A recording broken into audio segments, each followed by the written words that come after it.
10억 이상 있잖아, 땅만. 왜 생색이야? 생식이 아니고 그거 물어보자는. 내 인생 망쳐놓고 왜 돈 안 내가- 번다고 내가 네 보고 돈 안 번다 하는 게 아니고 돈 이제 쓰는 거를. 맞잖아. 그잖아요. 본인의 아내가 그렇게 자식에게 욕을 먹고 있는데 어떻게 한 소리도 안 할 수가 있는지가 저는 솔직히 좀 궁금합니다. 아, 이야기했죠. 그러면 되냐고. 그 정도 수위가 아니라서 그래요. 제가 볼 때는. 많이 정말 아프다면 치료를 먼저 했어야 되고 이렇게 하는데 너무 이해를 다 해주시는 것 같아서 저는 솔직히 좀 의아합니다. 이렇게 만약에 아드님이 내가 잘못한 것 같아요 인지하고 있다고 말씀하셨으니까 그런 얘기를 했을 때 그때는 흥분 상태니까 참았다고 하시더라도 그런 얘기가 나왔을 때 그래 네가 심했다. 그럼 내일 엄마한테 가서 그런 부분은 사과를 했으면 좋겠다라고 교육을 해주시는 게 맞다고 생각하거든요. 그런 얘기를 해보신 적 있습니까? 얘 그 뿌리가 너무나 깊어가지고 많은 부분이 그 당사자만이 해결할 수 있는 그런 부분이 있는 것 같아요. 그냥 핑계다. 네. 항상 핑계를 만든다고. 자, 제가 좀 예, 이야기를 예. 해볼게요. 이렇게 부모한테 말도 안 되는 정말 수위가 높은 문제 행동, 어머니의 표현을 그대로 빌리자면 폐륜 같은 행동을 할 때는 이유가 있어요. 몇 가지 원인이 있거든요. 첫 번째는 아주 어렸을 때부터 옳고 그름을 못 배운 아이들. 내지는 너무 오냐오냐 커서 지 마음대로 하는 아이들은 정말 막 행동해요. 또 두 번째는 반사회적인 인격, 규칙이나 법이나 질서, 타인의 권리를 그냥 뭐 막 넘어다니고 무시하고 뭐 안 지켜도 된다고 생각하고 소시오패스라고 얘기를 하죠. 예. 모든 거에 목표는 나의 이득이에요. 내지는 그야말로 분노 조절 장애가 있으면 조금만 건드려지면 아까 말씀하셨듯이 조금만 싫은 걸 하라고 한다든가 마음을 건드리면 분노가 폭발해서 그냥 뭐 난리가 나는 거죠. 그러면 제가 봤을 때 글쎄 소패 잘 모르겠어요. 반사회적? 뭐 엄마 아빠가 살아가는 데서 그렇게 뭐 법과 질서를 뭐 수시로 어기고 그런 것 같지 않아요. 되게 열심히 사시는 분인 것 같고요. 아버님이 좀 쩔쩔매는 건 있긴 하지만 뭐 어릴 때부터 완전히 뭐 이거 네 마음대로 하세요. 뭐 이렇게 큰 것 같지는 않아요. 특히 엄마는 그런 사람이 아닌 것 같아요. 그리고 분노 조절 장애가 있다. 자극이 많은 밖에서 더 많이 그러거든요.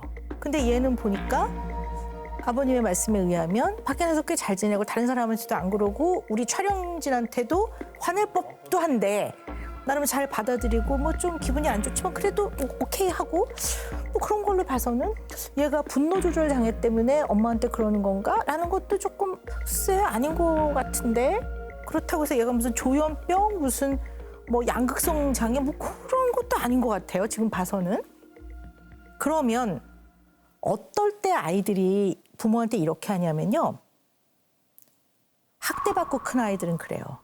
학대받고 큰 아이들은 그래요. 아이가 학대받은 아이들의 모습이 되게 많아요. 지금 그렇다고 해서 아내분이 애를 학대했습니다. 이렇게 단정 짓는 건 아니에요. 우리가 이유를 잘 찾아보자는 얘기예요. 아내분이 아무리 아이를 사랑해도 얘는 다른 인간이기 때문에 얘가 받아들이는 건 좀 다를 수 있다라는 거를 너무 섭섭해하지 말고 그냥 좀 객관적으로 보자고요. 이 문제를 해결하기 위해서 아이의 마음을 이렇게 따라 들어가 봤더니 저는 굉장히 큰 마음의 고통이 느껴져요. 이 아이가. 물론 마음이 고통스럽다고 해서 이래도 되는 건 아닙니다만 그 고통의 색깔과 본질을 좀 이해해봐야 될 것 같긴 합니다. 왜냐하면 애 나름대로 고통이라고 생각이 되면 이 고통에 대한 반응을 하고 있는 면도 있다고 봐요.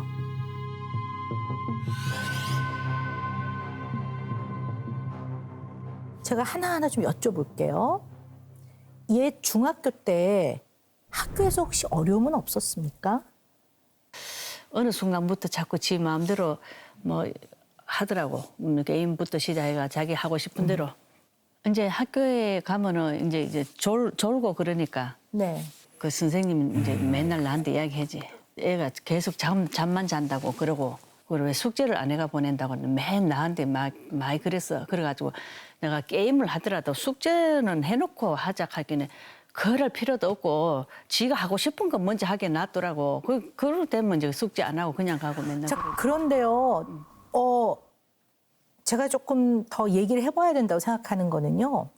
게임을 하고 늦게 자는 애들이 있어요. 물론 가르쳐야죠. 그렇지만 그 아이들이 다 패륜적인 행동을 하는 건 아니에요. 근데 제가 되게 염려가 되는 거는 아내분이 이 아이의 마음의 고통을 이해하는 과정에서 레파토리가 딱 정해져 있어요. 너는 게임을 많이 해서 게임 때문에 그런 거고 게임을 못하게 해야 되는데 아빠가 무조건 네 마음대로 하라고 해서 아빠가 제대로 안 가르쳐서 애가 이 모양 이 꼴이 됐다. 그 레파토리가 있으시단 말이에요. 그걸 여러 번 얘기하시더라고요. 내가 옛날에 그 게임 못하게 할 적에 좀 가만 놔두지 왜 그거를 마음대로 하라고 그러고. 작은 애가 힘들게 해. 게임만 하고 밤낮으로. 근데 아빠가 문제라. 오냐 오냐 하고 뭐든지 다 해주고.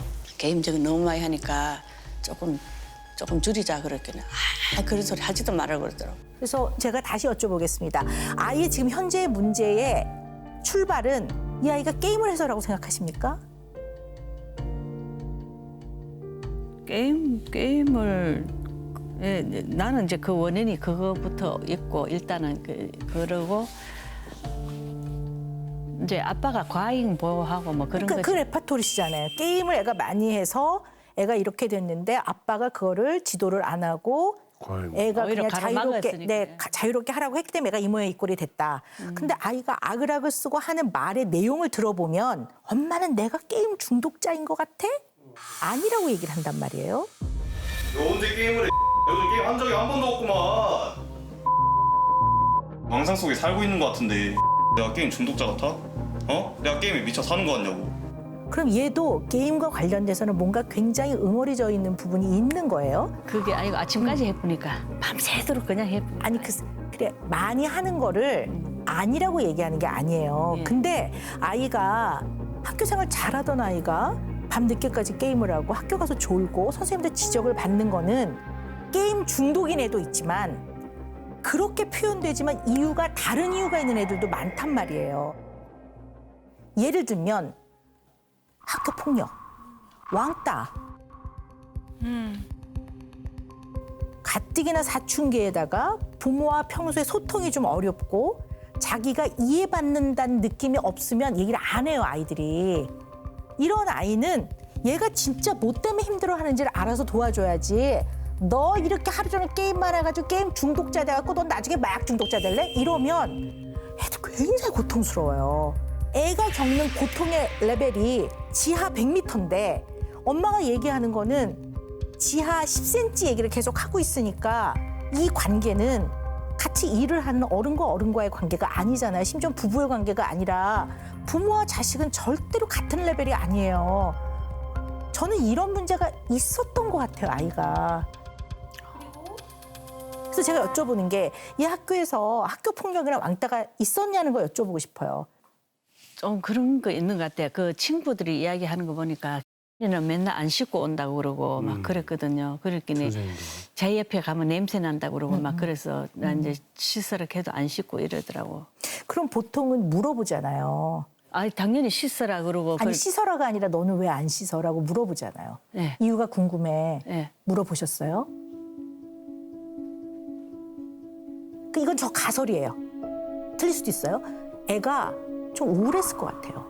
그러면 우울하면 매사 하기 싫어요. 씻는 것도 싫고. 왜냐면 얘가 잘 앞에 나가기도 하고 애들하고 잘 어울리고 명랑했던 애인데 원래부터 그냥 사람들의 관계에서 눈도 안 마주치고 안 씻고 이상하게 다니는 애가 아니잖아요. 원래 안 그러던 애인데 아이한테 매우 큰 변화가 있는데 이 마음의 변화가 아이한테는 매우 힘든 변화였을 거라는 걸 먼저 생각하시는 게 필요했다고 저는 봐요. 굉장히 아쉬워요. 그때 너 원래 안 그러던 애인데 요즘에 잘 안 씻고 그러는데 뭐가 힘드니? 이렇게 물어봤더라면 정말 좋았을 텐데라는 너무 아쉬움이 있어요. 그리고 또 두 번째 마음에 걸리는 거는 이제서야 비로소 내가 좀 일상생활을 하려고 하는데 아까 그렇게 얘기를 하더라고요. 갑자기 와도 지려. 사람 좀 입성생각 하려고 했더니 일단 학교에서 또래들로부터 뭔가 그런 걸 겪었다면 사람을 사귀는 데 되게 어려움이 있어요. 그리고 이 아이는 두 분이 생각하시는 것보다 훨씬 더 큰 상처와 부정적 영향을 받았고 그 이후에 아이가 바깥 외부 생활을 안 하고 집에 틀어박혀서 지낸 시간이 꽤 되는 것 같아요. 그래서 저는 궁금한 게 얘가 한때 밖에 안 나가고 집에 틀어박혔던 시기가 있습니까? 집에서 그냥 계속 그거 밤낮으로 그것만 했으니까 다른 거는 없어. 아니 중학교 때 이야기하는 거야. 아니 그 이후에도 중학교 때는 학교 폭력이 있었던 것 같고요. 고등학교는 네. 기숙사 생활을 했으니까 네. 그런 때는 없었죠. 1학년 들어갔다가 바로 금방 나와서 다시 나온 거죠. 그것은 몸이 아팠으니까 아, 그랬어요? 수술원이라고. 몸이 아프기 전에부터 학교 안 다니려고 계속 그래서 알겠습니다. 그러다가 이제 나온 거예요. 어쨌든 두 분이 왜 싸우시는지 알겠어요. 정말 같은 내용을 갖고 어쩌면 이렇게 다르게 표현하고 다르게 받아들이시는지 정말 신기할 따름입니다. 제가 들어봅시다. 어디가 아팠습니까? 이게 척추암인데 척추암이요? 척추암 그것도 이게 보니까 척수에 종양이 생겼는데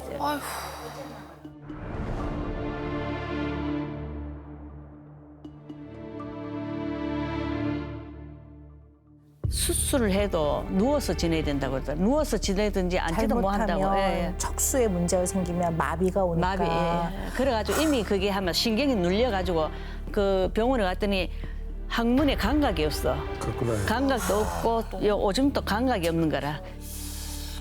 엉터리 같은 말이지만은 걔가 엄마한테 욕을 하고 그런 것도 자기의 신음소리야.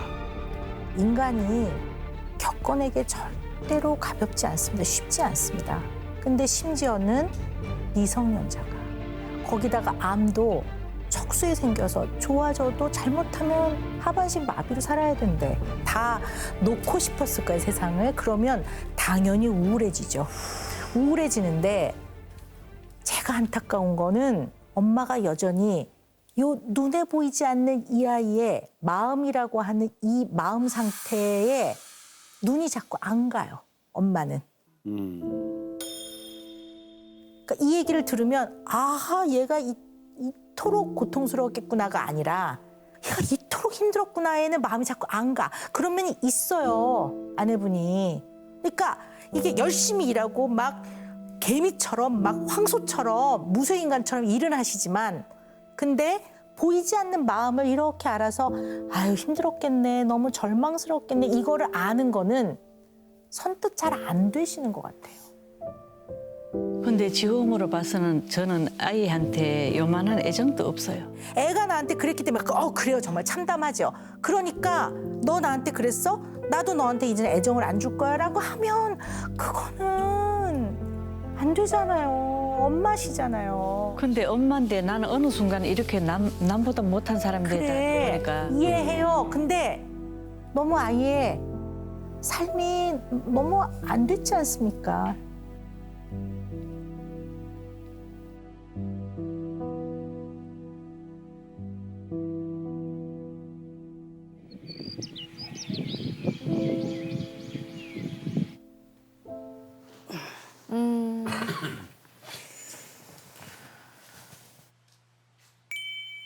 둘째 자고 있어요. 소파에서 자는 거야.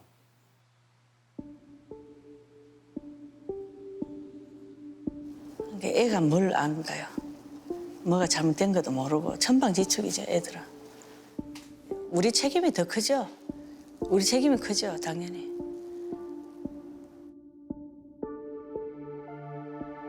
이렇게 내가 말을 하고 싶어도 억울해도 그냥 참고 있는 거지. 어쩔 수 없지. 그때 아드님과 해결될 수 있는 걸까요? 지금으로 봐서는 사람의 힘으로는 어려울 것 같아요. 사람의 힘으로는. 이제 참 너무 멀리까지 온 것 같아. 네 생활해봐.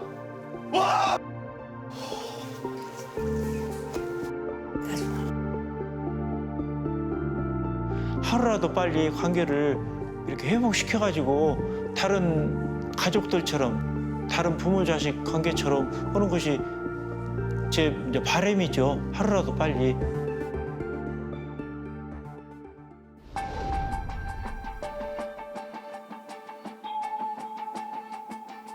속마음이 나오나 보네요. 예.